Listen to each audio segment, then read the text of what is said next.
గుడి గంటలో నాదానిది నీవని గోరంత పసుపెట్టి ఊరంతా కబురెట్టే శ్రీవారే రావాలని కుంకుమతో కుశలమని పారాణే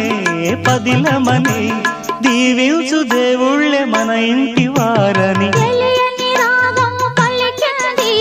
తీయని భావనలో మనసే జ్యోతిగా వెలిగింది మమతల కోవెలలో ఈ మమతల కోవెలలో